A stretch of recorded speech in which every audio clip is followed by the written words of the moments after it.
आप लोगों ने सुना तो होगा, लेकिन उसके ऊपर विचार शायद नहीं किया होगा। वो यह है, समुद्र में मछलियां रहती हैं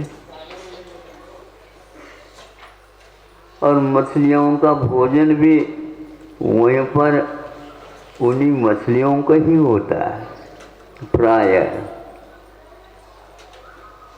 किंतु बड़ी मगरमच्छ मछली वगैरह होते हैं, वे बहुत कुछ समय के बाद भोजन करते हैं। जो किया है भोजन, उसको वो अच्छे ढंग से जब तक नहीं पचता तब तक दूसरे की ओर नहीं देखते। ये तो हुआ वो बड़ी मछली की बात, किंतु एक छोटी मछली भी रहती है तो वो मछलियों को खा नहीं सकती, इतनी छोटी रहती है। लेकिन वह मछली के कानों में रहती है, मछली के कानों में रहती, जिसको तंतुल मच्छ बोलते हैं, चावल के बराबर। किंतु इस दृश्य को देख करके वह हमेशा विचार करती है, देखो ये बड़ी मछली आंखें बंद करके सोई है और इसके मुख में कई हजारों मछलियां प्रवेश करती हैं और बाहर आती हैं और ऊपर ये भीतर जाती आती रहती है। ये तो पागल है। इसके स्थान पर यदि मैं बड़ी मछली होती, सुन रहे हो, तो एक को भी नहीं छोड़ती। अब बताओ, जिसने कुछ भी खाई नहीं वह भी, और जो खाती है वह भी नरक गति में जाते हैं। किंतु सप्तम पृथ्वी में जाकर के जब दोनों पंचेंद्रिय हो जाते हैं, उस समय उन्हें जाते स्मरणाधिक हो जाते हैं। अब वहाँ पर जाने के उपरांत वह सोचती है, दोबारा हमें इस प्रकार का कार्य नहीं करना चाहिए। और नार के जीव ही ऐसे होते हैं जो मरना चाहते हैं, बाकी सभी गति के जीव और जीना चाहते हैं, क्योंकि यहाँ पर विषयों का भरमार है। उसके सेवन करने के लिए वे हमेशा तत्पर रहते हैं।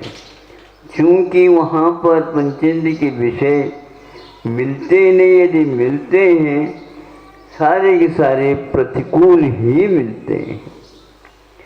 प्रतिकूलता में नारकी जीव सोचते हैं मर जाऊं तो अच्छा, लेकिन छूट नहीं सकता, उसका अकाल मरण नहीं होता।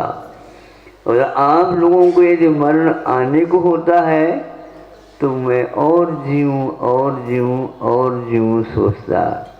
ये जीवन मरण का खेल किसके ऊपर चल रहा है? आपने जो अतीत में भाव किए हैं उसके अनुसार गति का बंद हो गया है। गति का बंद होने के उपरांत, आयु का बंद होने के उपरांत उसका किसी भी प्रकार से समापन नहीं हो सकता जब तक वह पूर्ण नहीं हो। सोच लीजिए, विचार कर लीजिए। इसी प्रकार स्वर्गों में भी होता है। स्वर्गों में भी कल नहीं परसों बताया था, सुनो बच्चों, बैठ जाओ, सुनता नहीं, क्या करता है? सारे लोग तो सुन रहे हैं, तुम्हें काहे में लगी है? अब नरकों में एक प्रकार से हो गया तो देवों में भी ये स्थिति है। बहुत लंबी आयु तक रह करके भी वे आत्मा के स्वभाव के बारे में न सोचकर वहाँ पर विषयों में ही रमते रहते। एक को विषय नहीं मिलते, इसलिए मरण की इच्छा कर रहा है, और ऊपर वाले अभी छूटे नहीं तो अच्छा, अभी छूटने लग जाता है, उस समय वो रोता है। सुन रहे हो? नरकों में हमेशा हमेशा रोता रहता है, तो स्वर्गों में अंत समय में 6 महीने में रोने लग जाता है। ये सारा वैभव हमारा छूट रहा है।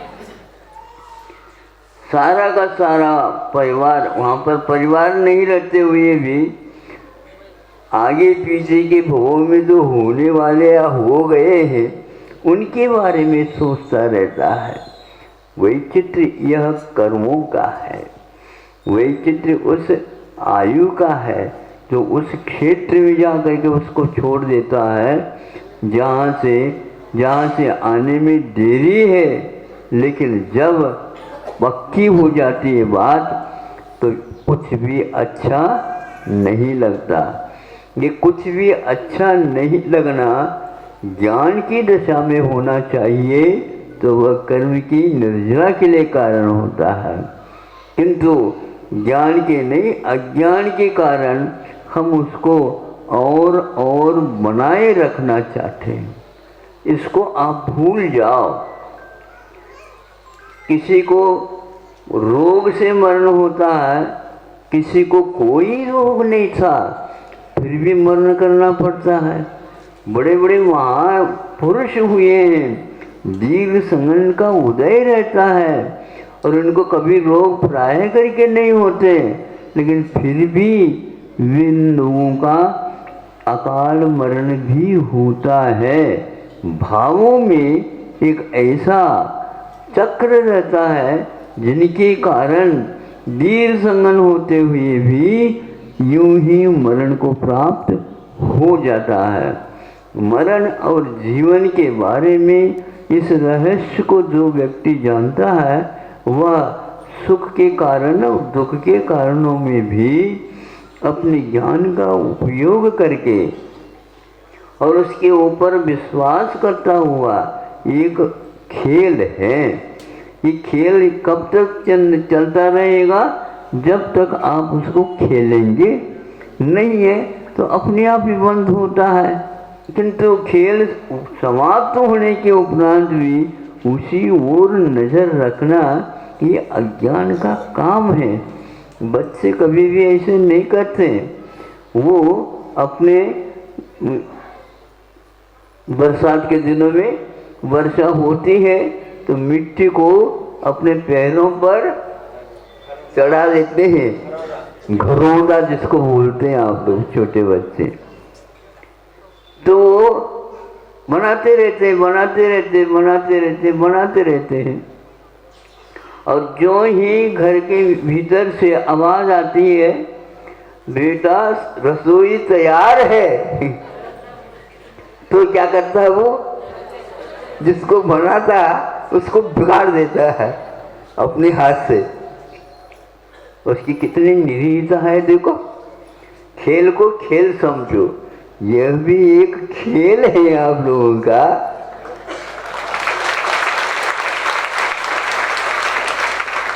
है क्या नहीं खेल? लेकिन इसको कोई खेल समझता ही नहीं। रोते हुए बैठ जाते हैं, जाने वाला भी और जिसका जाने वाला है वो भी। ये जा रहे हैं। जाने वाला कहता है कि मुझे इसको छोड़ करके जाना पड़ रहा है। इस प्रकार आप लोगों की कितने बार जन्म हुए और कितनी बार मरण हुए, इसकी गिनती भगवान भी नहीं कर सकते। इतने भाव हो गए। अब तो कम से कम और एक भाव मिले ऐसी इच्छा मत रखो। ये भाव एक प्रकार से आप लोगों को घुमाने में कारण होता, और भव बाकी जो कर्म होता है उसको आयु कर्म की संज्ञा दी गई है। ये आयु के कारण ऐसा होता। तो पुराण पुरुष जितने भी आयु का बंध न हो ऐसी साधना हमेशा हमेशा करते हैं। ये ज्ञानियों का कर्तव्य मौन रूप से इस चित्रण को वो देखते रहते हैं, क्यों तो आप लोग उसमें रच पच जाते हैं। रचना और पचना एक प्रकार से अज्ञान का प्रतीक होता है, चाहे वह सुख हो चाहे वह दुख हो, वह सारे के सारे कर्मों के अनुसार होते हैं। इस रील को हमेशा हमेशा हमें देखते रहना चाहिए। ये रील है, ये भी रील ले रहा, मैं भी ले रहा हूँ। स्वयं अपना जीवन भी एक फिल्म है और उसमें चित्र हैं। उन चित्रों को देखते रहो, जब वह पूर्ण हो जाता है क्या कहते हैं, शांत रहा, भूलने का साले संपले अब वहां पर केवल पर्दा रहता है और कुछ नहीं रहता। इस पर्दे को देखो, पर्दे को देखने के लिए इसने पैसे खर्च किए थे क्या? नहीं। उसी प्रकार यह जब बंद हो जाता है उस समय समझता है कि अब समाप्त हो गया। ज्ञानी लोग अपने आप ही समझते रहते हैं। एक एक फिल्म, एक एक आयु कर्म के निषेक चली जाते रहते हैं, रुकने का नाम ही नहीं। जीवन में केवल मरण ही रहता है, क्योंकि आयु कर्म का क्षय होता रहता। उसको नया कुछ मिलने वाला नहीं। जब मिलेगा तो ये नहीं रहेगा, और जब यह नहीं, जब तक रहता है तब तक जो बंद रहा है वह उदय में नहीं आ सकता। क्योंकि फिल्म अनेक प्रकार के हैं, एक का पूर्ण होना फिर दूसरे का चालू होना, यह वैचित्र्य है। वहाँ एक प्रकार से इतने जोर से चलता बताते हैं फिल्म कि कम से कम एक फिल्म उदय में आ जाता है तो कम से कम 16 बार यदि आता है तो उसमें क्या होता है, जैसे भाग रहे हैं, भागते कुछ है ही नहीं, बोल रहे हैं, बोलते कुछ है ही नहीं एक फिल्म में, किंतु वह जब भागता रहता है तब लगता है कि यह चित्र चल रहा है, किंतु वस्तुतः है ये नियम नहीं है। आम लोगों का भी ऐसा ही पड़ा रह जाता है। सब लोग उसके चारों ओर बैठ करके रोने लग जाते हैं, और ऊपर वह देख रहा है, देखो ये कितने हैं, हम तो यहाँ पर आ गए। कभी आप लोगों ने सोचा, आप उनके बारे में तो सोचते रहते हो, वो आपके बारे में क्या सोच रहा है यही आपको ज्ञात नहीं।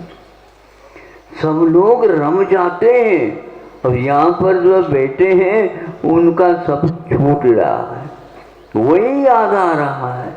इस नश्वरता के बारे में आप लोगों को समझना चाहिए कि नश्वरता प्रति समय नष्ट ही हो रहा है, उसमें नए सिरे से कुछ जुड़ नहीं रहा है।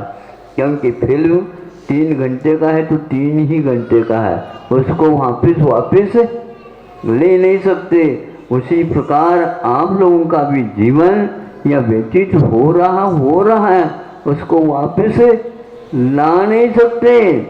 इसलिए आप लोग इसको बहुत समझदारी के साथ खर्च करो। खर्च करने की बात ही नहीं है, खर्च होता ही जा रहा है, और आपको उस संबंधी हमेशा हमेशा रकम का मतलब धन लगाना ही पड़ता है, और लगाना ही चाहिए। उस लगाने से पूर्व में आपको जो अर्जित किया है उसको बड़ी सावधानी के साथ वैसे जैसे खर्च करना नहीं चाहते, उसी प्रकार के आयु कर्म के क्षणों को बेकार खर्च नहीं करना चाहिए।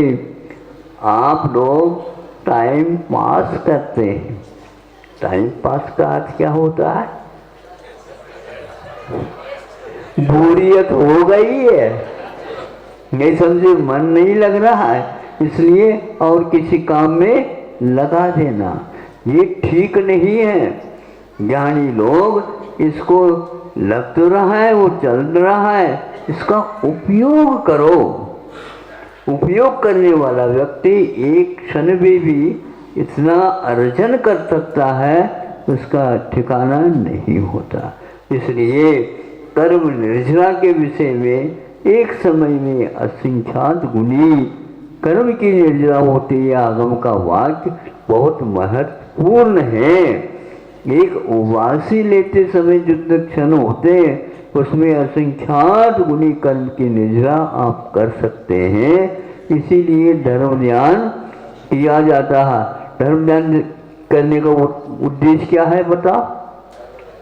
हाँ, पंचेंद्र के विषयों को मांग करने के लिए नहीं है ये, किंतु इसमें कोई तथ्य नहीं है, किंतु सार रहित है।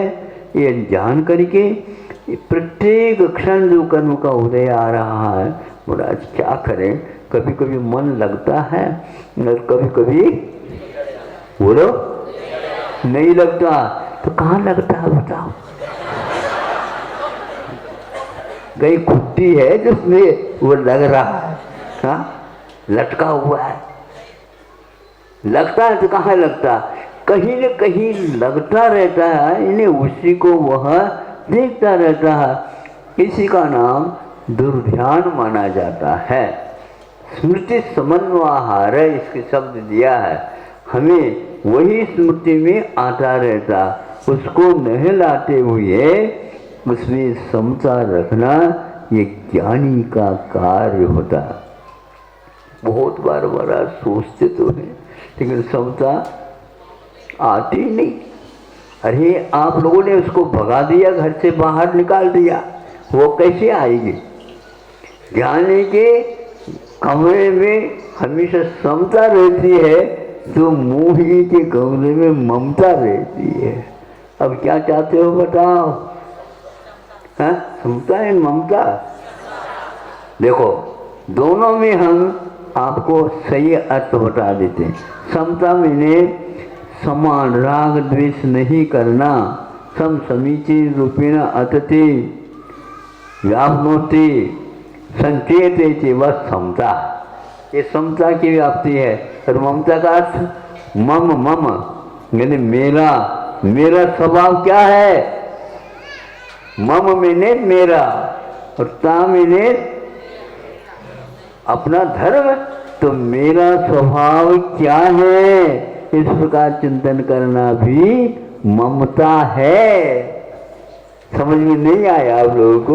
व्याकरण जिसने समझा है, ममता मैंने मेरापन, मेरापन किसमें है? इंद्रियों में नहीं, इंद्रिय विषयों में नहीं, किंतु मेरा स्वभाव उपयोगो लक्षणम, उसमें है। उस ज्ञान के द्वारा ममत्व के विषय में, मेरेपन के विषय में, मैं कौन हूँ इस विषय में चिंतन करना ममता है। और नहीं तो समता रखो, राग द्वेष नहीं करो, ये समता है। दोनों बहनें हैं हमारी, नहीं समझे? ये दोनों बहनें नहीं वे क्या है? हाँ, ये तो सिरपुर का है काम, नहीं व्याख्या है। भाषा का चमत्कार यही है, ज्ञानी हमेशा हमेशा कोई भी ग्रंथ का कोई शब्द उठा लेता है और उसमें अर्थ के अनुसार ही अपना चिंतन चलाता रहता है। कभी वह ऊबता नहीं, यानी बोरियत उसको नहीं होती, क्योंकि इसकी कीमत कोई भी चुका नहीं सकता है। स्वर्ग का सारा वैभव भी मिल जाए, मनुष्य भव के एक क्षण मिलना बहुत महंगी है चीज। बाजार में आई तो है, लेकिन हमारे पास पैसा नहीं है तो कुछ भी नहीं है, इसलिए बाजार में जाओ नहीं। और पैसा होता है तो बाजार में ही चले जाते हैं और खरीदते हैं। आप लोग चमत्कार को ही विशेष महत्व देते हो, किंतु चित चमत्कार को कम से कम महत्व दिया करो। तो इस प्रकार समता और ममता याद रखोगे, दोनों हैं, दोनों में कर्म ईर्ष्या करना सीख लो। अहिंसा परमो धर्म।